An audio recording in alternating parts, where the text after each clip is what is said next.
এই যে দাঁড়িয়ে পড়ছে সামনে। হে উপরওয়ালা, না জানি কার গলায় ঝুলিয়ে দিয়েছো আমায়। দেখলেই কেমন গাটা জ্বলে ওঠে। মাথায় তো বুদ্ধি বলতে কিচ্ছু নেই, আবার কেমন দাঁড়িয়ে আছে দেখছো। এমন মেয়ে মনে হচ্ছে কখনো দেখেনি। কি হলো, তোমায় যে বললাম কিছু কাজের সন্ধানে যেতে, তুমি এখনো দাঁড়িয়ে আছো? হে উপরওয়ালা, আমি যদি এনার সাথে থাকি তাহলে তো আমি না খেতে পেয়ে অনাহারে মরে যাব। আমায় উদ্ধার করো এর থেকে। এই যে তোমার কি কথা কানে যাচ্ছে না?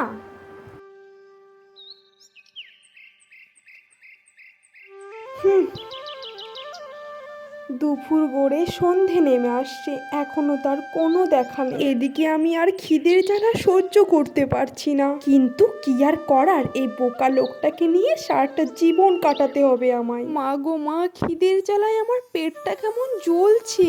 আর রান্নাঘরে এসে দেখি এ তো কিছুই নেই। না না, এইভাবে দাঁড়িয়ে থাকলে আমায় হবে না। যাই, গিয়ে দেখি সীমা বৌদির কাছে কিছু পাই কিনা।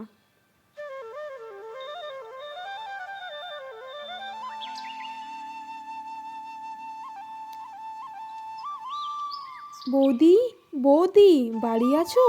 কই বৌদি? আরে আমি কাকে দেখছি গো? এ তো সুন্দরী রমণীর পায়ের ছাপ পড়েছে আমাদের বাড়িতে। তো কি মনে করে শুনি? বৌদি, আমি ভীষণ ক্ষুধার্ত, আর খাবার মতো বাড়িতে আনা করি কিচ্ছুটি নেই। কি আর করব। না গো, তোমাকে দেওয়ার মতো আমাদের বাড়িতে কিছু নেই। আর যদিও থাকে, তুমি তো ওনাকে চেনো, সে মানুষটা খুব একটা সুবিধার নয়।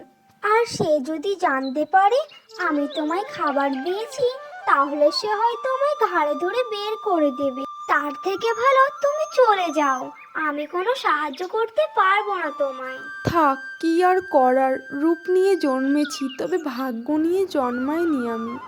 আরে আরে, এটা কি? এ তো খাবার, কিন্তু এত খাবার কিভাবে এলো বাড়িতে? বাড়িতে তো আনাকুড়ি বলতে কিচ্ছু ছিল না।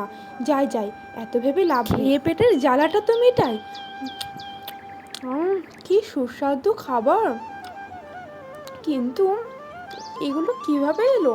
কি গো, খিদের জ্বালা মিটলো তোমার? আরে হ্যাঁ, খিদের জ্বালা তো মিটেছে, তবে এতগুলো খাবার তুমি কোথায় পেলে? আরে ও নিয়ে তোমায় ভাবতে হবে না, আমার যে ভাঙা সাইকেলটা ছিল ওইটাই বিক্রি করে দিয়েছি। কিন্তু ওই সাইকেলটা দিয়ে তো তুমি যাতায়াত করতে, তাহলে কাজের সাইকেলটা কেন বিক্রি করলে তুমি? তোমার কি মাথাটা খারাপ হয়ে গেছে?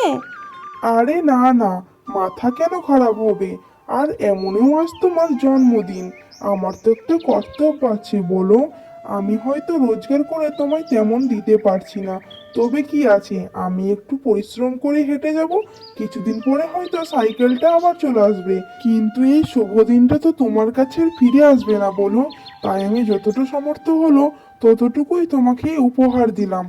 যাও, খাবারগুলো সব খেয়ে নাও। হ্যাঁ, আমি যতটা খাবার খেয়ে ফেলেছি, যাও বাকিটা তুমি খেয়ে ফেলো। আর আজ যেটা করেছো দ্বিতীয়বার যেন এই ভুলটা না হয়, কেমন? দেখো, এভাবে চলতে থাকলে সংসারটা চলবে না। আমি বলি কি, তুমি তো চাষটা সবই একরকম করো, তাহলে সেই সবজিগুলো যদি আমরা বাজারে ভালো দামে বিক্রি করি তাহলে কেমন হয়? আর এই কাজটা আমরা দুজন মিলে করব, তাহলে কারো কোনো অসুবিধা হবে না। আরে বাহ, কথাটা তো তুমি খুব সুন্দর বলেছো গিন্নি, কিন্তু হঠাৎ করে। আরে তুমিও তো ভয় পাচ্ছ কেন? বলছি তো আমি তোমার সাথে আছি, তোমার কোনো অসুবিধা হবে না।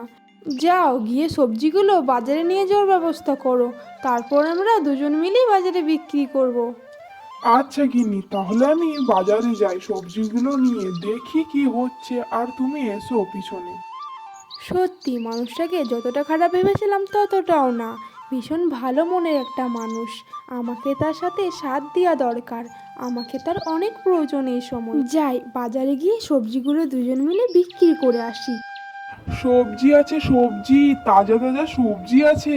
কি গো গিন্নি, এদিকে তো কেউ আসছে না, সবজিগুলো কিভাবে বিক্রি হবে? ওই তো একজন আসছে, মনে হয় আমার দোকানের দিকেই আসছে।